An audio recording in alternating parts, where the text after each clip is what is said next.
మీరు ఎలాంటి బిజినెస్ చేస్తున్నా ఏఐ టూల్స్ ద్వారా మీ బిజినెస్ ని డబుల్ చేసుకోవచ్చు. జస్ట్ 49 రూపీస్కే ఏఐ టూల్. నమస్తే, వెల్కమ్ టు సుమన్ టీవీ. ప్రస్తుతం మనతో పాటు ఉన్నారు పబ్లిక్ స్పీకర్ రజనీ రమ్మ గారు. నమస్తే మ్యామ్. నమస్తే నవీన. మ్యామ్, రాయచోటి, అన్నమయ్య జిల్లా రాయచోటి మండలంలో జరిగినటువంటి స్కూల్ ఘటన మీకు తెలిసే ఉంటుంది. అవును. మరి పిల్లలు టీచర్ని కొట్టడం అసలు వినడానికే చాలా ఇది ఆశ్చర్యంగా ఉంది. ఒకప్పుడు మనం చెప్తాం కదా, మా పిల్లల్ని కొట్టకుండా చెప్పాలి, మీరు ఏం చెప్పినా చెయ్యి వేయొద్దు అంటారు. మరి పిల్లలు టీచర్ని కొట్టడం అంటే, కొట్టడం పక్కన పెడితే ఆ టీచర్ చనిపోయారు. మరి భార్య మాటలు వింటే చాలా బాధాకరంగా ఉంది. అంటే ఏదేం జరిగినా ఒక ప్రాణం అయితే కోల్పోయింది. ఎలా ఉంటుంది అంటారు టీచర్ యొక్క స్టూడెంట్ బాండింగ్ ఎలా ఉంటుంది అసలు ఇప్పటి రోజుల్లో చూసుకుంటే? ఇది తిరగబడడం ఇదంతా. అదే మీరు గవర్నమెంట్ స్కూల్ అంటున్నారు కదా, ఆ స్కూళ్ళల్లో పెద్దగా డిసిప్లిన్ కూడా నేర్పరు కదా. ఉర్దూ ఉన్నత పాఠశాల ఏదైనా కానీ గవర్నమెంట్ స్కూల్స్ అనేటప్పటికీ వాళ్ళ డ్యూటీస్ వాళ్ళు చేసుకుని వెళ్ళిపోతారు. ఎందుకంటే అది అంతే, ఇంకా అది మనం దాని గురించి ఎక్కువ చెప్పలేము. అది వస్తుంటారు, పాఠాలు చెప్తారు, చెప్పే టీచర్స్ చెప్తారు మంచి చెడ్డ. ఇప్పుడు నేను ఉన్నారు ఎజాజ్, ఆయన చెప్పారు, ఆయన కొంచెం ఓవర్ డిసిప్లిన్గా ఉండమని చెప్తారు. పిల్లల్ని మంచిగా ఏమంటారు ప్రేమిస్తారు, పిల్లల్ని ప్రేమగా చెప్తారు, వాళ్ళకి అన్ని అర్థమయ్యేటట్టు మంచి టీచర్ అని పేరుంది ఆయనకి. కానీ అందరూ అలా లేరుగా మరి అక్కడంటే అక్కడ కాదు, స్కూళ్ళల్లో చెప్తున్నా నేను. మరి అలాంటప్పుడు పిల్లలకి ఒక క్రమశిక్షణ కానీ ఒక వాల్యూస్ కానీ ఎలా తెలుస్తాయి? తెలియవు. ఇది కంప్లీట్గా స్కూల్ వాళ్ళ బాధ్యతేనా అంటే కాదు, తల్లిదండ్రులదే ఎక్కువ శాతం ఉంటుంది. టీచర్స్ ఒక టైం వరకే ఉంటారు. ఇప్పుడు 4-5 టీచర్స్ వచ్చి టీచ్ చేసి వెళ్ళిపోతారండి. ఒక్కొక్క పీరియడ్ 45 మినిట్స్ ఒక టీచర్ ఉంటారు. ఆ 45 మినిట్స్లో ఆయన సిలబస్ కంప్లీట్ చేసుకోవాలి, పిల్లల్ని అందరినీ మేనేజ్ చేయాలి, మానిటరింగ్ చేయాలి, వాళ్ళకి ఒక్కొక్కరికి అర్థమయ్యేటట్టుగా లెసన్ చెప్పాలి.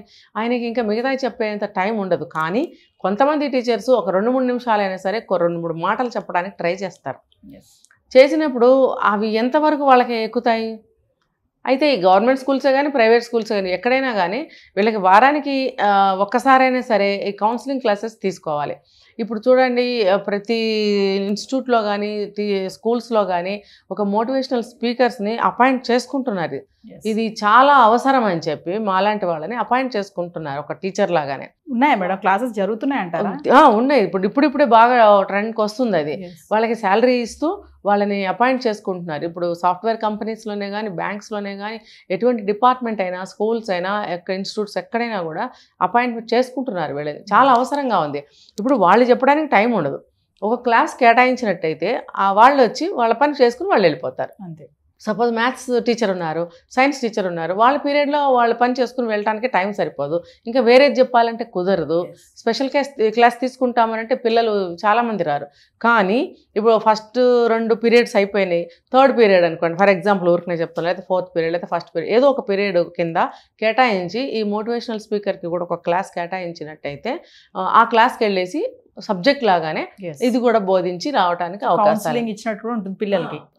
ఆ వాల్యూస్ గురించి అదంతా కౌన్సిలింగ్ చేసి వాళ్ళకి మోటివేట్ చేసి ప్రతి దాని యొక్క విలువని ఒక్కొక్క క్లాస్లో చెప్పుకుంటూ వెళ్తుంటారు త్రూ అవుట్ ఇయర్. అలాగే మార్నింగ్ ఒక క్లాస్కి వెళ్తే నెక్స్ట్ 2nd పీరియడ్ ఇంకో క్లాస్కి వెళ్తారు, 3rd పీరియడ్ ఇంకో క్లాస్కి. అంటే యాజ్ అ టీచర్ వీళ్ళు కూడా ఆ జాబ్ చేస్తారనమాట అక్కడ.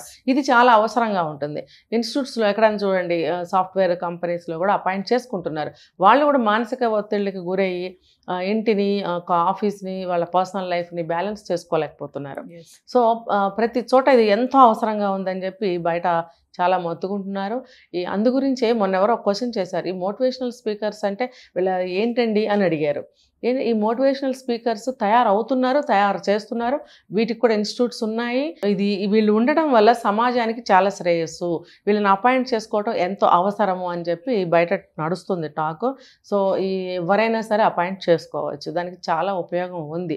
ఎందుకంటే సమాజం పాడైపోతుంది, పిల్లలు పాడైపోతున్నారు, భార్యాభర్తలేమో సరిగ్గా ఉండట్లేదు, డైవోర్స్లు అయిపోతున్నాయని మనం అనుకుంటున్నాం, సమస్యని చెప్పుకుంటున్నాం. మనం సమస్యకి పరిష్కారం ఎవరైనా ఆలోచిస్తున్నారా? సమస్య గురించి లేచిన దగ్గర నుంచి సంవత్సరం పొడుగుతా గింజుకుంటుంటే అసలు ఈ పరిష్కారం ఏం చేయాలనుకుంటున్నారు కదా?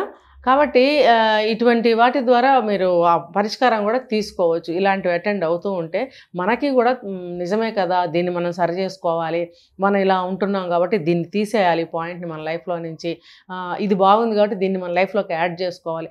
ఇలాంటి మార్పులు చేర్పులు చేసుకోవటం వల్ల కొంతవరకైనా సరే మనకి మంచి లాభము జరుగుతుంది. మీరు ఇందాక అన్నారు మేడం, పేరెంట్స్ పాత్ర కూడా చాలానే ఉంది ఈ ఘటనలో అన్నారు కదా.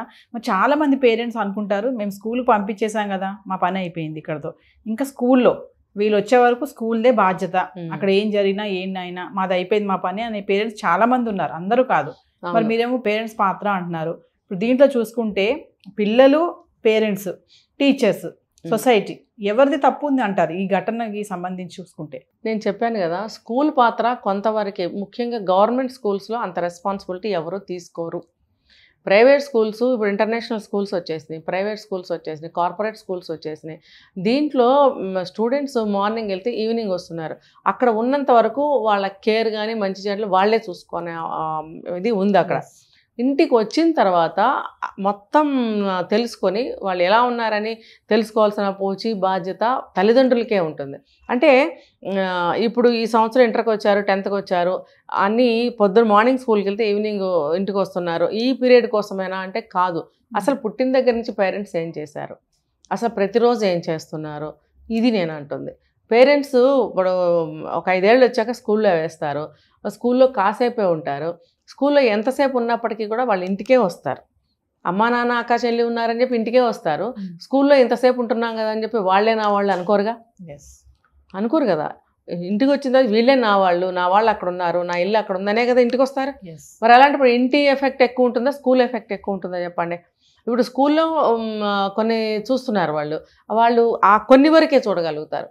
బాగా చదివాడా లేడా, పక్క పిల్లలు కొట్టుకోకుండా ఉన్నారా లేదా, లేకపోతే ఆ అబ్బాయి ఏంటో డల్గా ఉన్నాడు, ఆ జ్వరం వచ్చిందా, ఇంటికి పంపిద్దా, కొన్ని అలాంటివి తీసుకుంటున్నారు కేరింగ్. మరి అసలు విషయాలు వాళ్ళకేంటి అవసరం, ఎంతమందిని చూస్తారు? వాళ్ళకి ఒక 34 మంది స్టూడెంట్స్ ఉంటారు సెక్షన్కి. వాళ్ళు ఎవరి స్టూడెంట్ని వాళ్ళు ప్రతి ఒక్కటి సొంత బిడ్డలాగా చూసుకోగలరా? కొంతవరకు చూడగలుగుతారు. అది ఎంతవరకు అంతవరకే, స్కూల్ వరకే. మరి అసలు తల్లిదండ్రులు ఏం చేస్తున్నారండి? చిన్నప్పటి నుంచి పెంపకాలు ఎందుకు అలా తగలబడ్డాయి అంటే, నేను వింటున్నా కూడా చూస్తున్నాము, అబ్బా వీడిని ఎప్పుడు స్కూల్లో పడేస్తామో బాబోయ్ చచ్చిపోతున్నాం వీడితో, స్కూల్లో వేస్తే కానీ నాకు మనశ్శాంతి లేదు, నాకు ఫ్రీడమ్ రాదు. ప్రతి ఒక్కళ్ళు అనుకోకుండా ఉన్నారా? అడగండి కావాలంటే. ప్రతి ఒక్కళ్ళు లైఫ్లో అనుకునే ఉంటారు ఈ విషయాన్ని.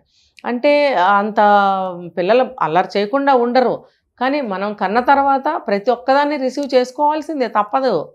ఇప్పుడు మనకి పని అప్పచెప్పారు, ఇది ఇంత బరువు ఉంది, ఒక బ్యాగ్ ఉంది, దీన్ని మోసుకెళ్ళి అక్కడ పెట్టాలి, లేకపోతే ఒక జర్నీ చేస్తున్నాం, 4-5 లగేజీలు ఉంటాయి, చచ్చినట్టు ఇక్కడ నుంచి డెస్టినేషన్ వరకు మొయ్యాల్సిందే. మళ్ళీ అక్కడ పని అయిన తర్వాత అక్కడి నుంచి మళ్ళీ మన ఇంటికి రావాలి, డెస్టినేషన్ వచ్చే వరకు ఆ బరువులన్నీ మోసుకుని ఉన్నాయా లేదా అన్నీ కౌంట్ చేసుకుని అన్ని సామాన్లతో బండెక్కి ఇక్కడికి వచ్చి దిగి ఇంటికి తెచ్చుకుని ఓపెన్ చేసుకుని చూసుకో, అంతవరకు బాధ్యత ఉంటుందా లేదా? అలాగే ఈ పిల్లల్ని కనంగానే సరిపోదు, వీళ్ళ డెస్టినేషన్ ఎంతవరకు అంతవరకు కూడా వాళ్ళు ప్రయాణం చేయాల్సిందే. ప్రయాణం వీళ్ళతో పాటు పిల్లల్ని తీసుకెళ్లాల్సిందే. అది మంచి సేఫ్గా ఉండాలి, అన్ని విధాలా బాగుండాలి. ఇప్పుడు డిసిప్లిన్ అనే కాదు, ఆరోగ్యం అనే కాదు, మంచి అనే కాదు, చెడ్డనే కాదు, ప్రతి ఒక్కటి వాళ్ళకి నేర్పాల్సిన పోచి మెయిన్ తల్లిదండ్రులదేనండి.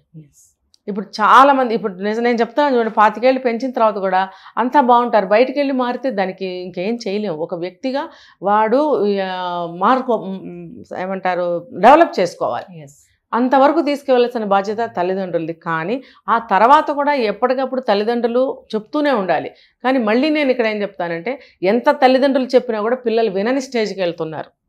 అలాంటప్పుడు చిన్న వయసు కానివ్వండి, పెద్ద వయసు కానివ్వండి, ఇలాంటి పరిణామాలు జరుగుతున్నాయి. ఇప్పుడు స్కూల్లో ఈ అబ్బాయి చూడండి, తల్లిదండ్రులు ఎంత డిసిప్లిన్గా పెంచుంటారు, గవర్నమెంట్ స్కూల్లో చదువుతున్నారు అని అంటే వాళ్ళ స్థాయి, లేకపోతే వాళ్ళ కుటుంబ ఎన్విరాన్మెంట్, ఇదంతా ఎలా ఉంటుందో మనం ఊహించుకోవచ్చు. ఆ తల్లిదండ్రులు కూడా ఇద్దరు ఏదో ఒక పనులు చేస్తూ ఉండొచ్చు, ఇంట్లో కూర్చొని అదే పనిగా పిల్లలకి అన్నీ నేర్పే పరిస్థితి ఉండదు ఒక కుటుంబంలో. అయినా కూడా ఎంతో కొంత మంచినే నూరిపోస్తూ ఉండాలి, కానీ వదిలేయకూడదు.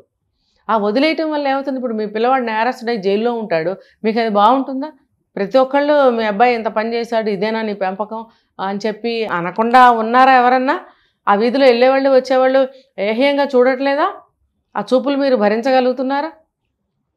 ఇలా పిల్లలు ఏం చేసినా సరే ఆ రిఫ్లెక్షన్ తల్లిదండ్రుల మీదే ఉంటుంది. చిన్నతనం నుంచి వాళ్ళకి మంచి ఏదో చెడేదో వివరించి చెప్పాలి. నేను చెప్పాను ఒక వీడియోలో పేరెంటింగ్లో, 14 ఏళ్ళు వచ్చేటప్పటికి వాళ్ళకి విచక్షణ అనేది రావాలి, వచ్చేసేయాలి. ఎందుకంటే నెక్స్ట్ 10th క్లాస్కి వెళ్తున్నాను, నేను ఇంటర్లోకి వెళ్తున్నాను, రేపొద్దున ఇంటర్లోకి వెళ్తున్నానంటే నేను ఏం చదవాలి, ఏం అవ్వాలి పెద్ద అయ్యేదని 9th క్లాస్లోనే నీకు విచక్షణ రావాలి. వచ్చిన తర్వాత 10th క్లాస్లో నువ్వు డిసైడ్ అవ్వాలి. ఏ డెసిషన్ అయితే నువ్వు తీసుకుంటావో ఇంటర్లో నువ్వు ఆ సబ్జెక్ట్ తీసుకుంటావు, నువ్వు ఏ సబ్జెక్ట్ తీసుకుంటావో నువ్వు అది అవుతావు రేపొద్దున.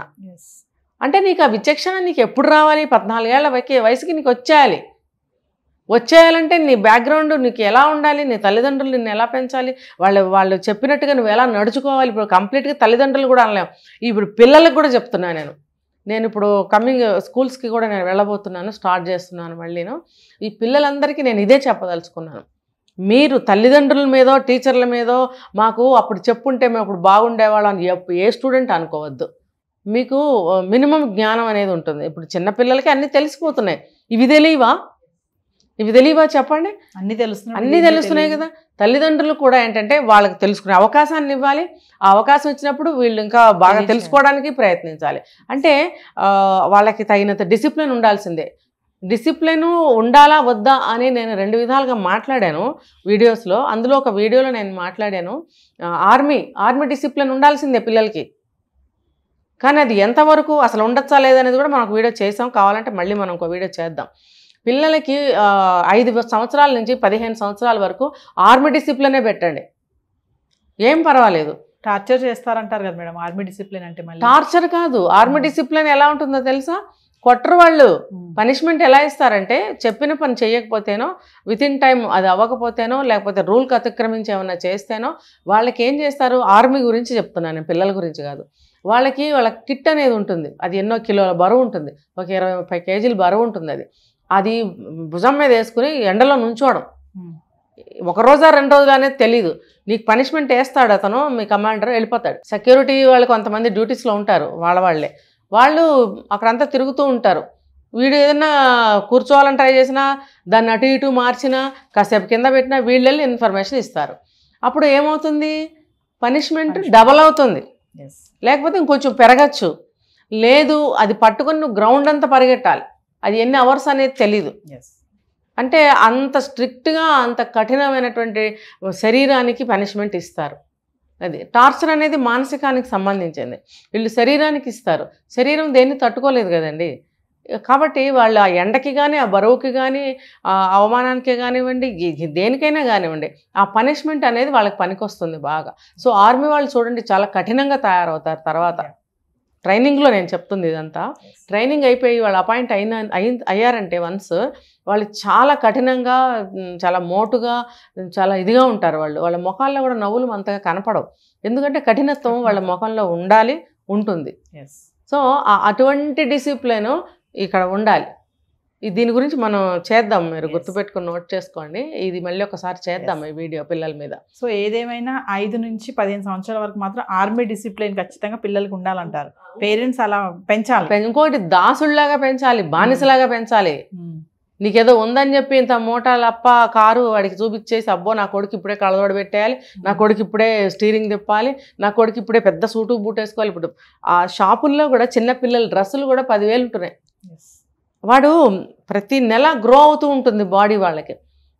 వాళ్ళ కొన్న డ్రెస్సు 1 నెల 2 నెలలకి సరిపోదు, 10,000 ఖలాస్. ఇప్పుడు నువ్వు ఖర్చు పెడుతున్నావు అనే విషయం వాడికి తెలియదు ఆ చిన్న వయసులో. కానీ వాడు అలా మెల్లమెల్లగా దానికి అలవాటు పడతాడు. అది లేకపోతే ఉండలేడు, చెడిపోయినట్టే కదా. ఆటోమేటిక్గా వాడు డబ్బులు ఖర్చు పెట్టడానికి, నాకు ఆ డ్రెస్సే బాగుంది, నాకు అది ఇస్తావా అంటాడు. అది నీకు తెలీదా? ఆ 10,000 నువ్వు దాచిపెట్టి, 1,00,000 రూపాయలు దాచిపెట్టి మంచి ఎడ్యుకేషన్ ఇప్పించు. ఒక 14-15 ఏళ్ళు వచ్చాక బాడీ కాన్స్టెంట్గా ఉంటుంది. నువ్వు అప్పుడు కొనిపెట్టు ఏదన్నా, లేకపోతే ఇంటర్కి వచ్చిన తర్వాత కొనిపెట్టు. ఈ 10 సంవత్సరాలు కూడా నువ్వు ఎలా అయితే బానిసగా పెంచుతావో, ఒక ఆర్మీ డిసిప్లిన్లో పెంచుతావో, ఇలాంటి సంఘటనలు జరగవండి. తర్వాత సమాజంలో ప్రతి ఒక్క దాని వాల్యూ చెప్పాల్సిన పోచి తల్లిదండ్రులది.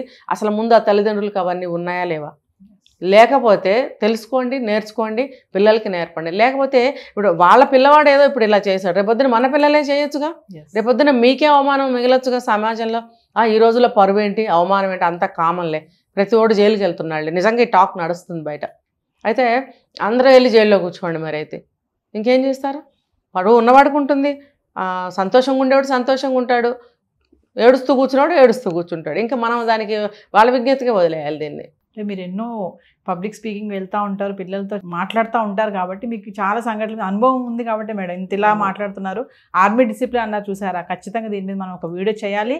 పేరెంట్స్ ఖచ్చితంగా 5 నుంచి 15 సంవత్సరాల వరకు ఆర్మీ డిసిప్లిన్ అనేది అది టార్చర్ అయినా ఏదైనా ఖచ్చితంగా పాటించాల్సింది. పాటించాలి. వీడియో చేద్దాం మేడం, ఖచ్చితంగా చేయాలి. Yes, thank you madam.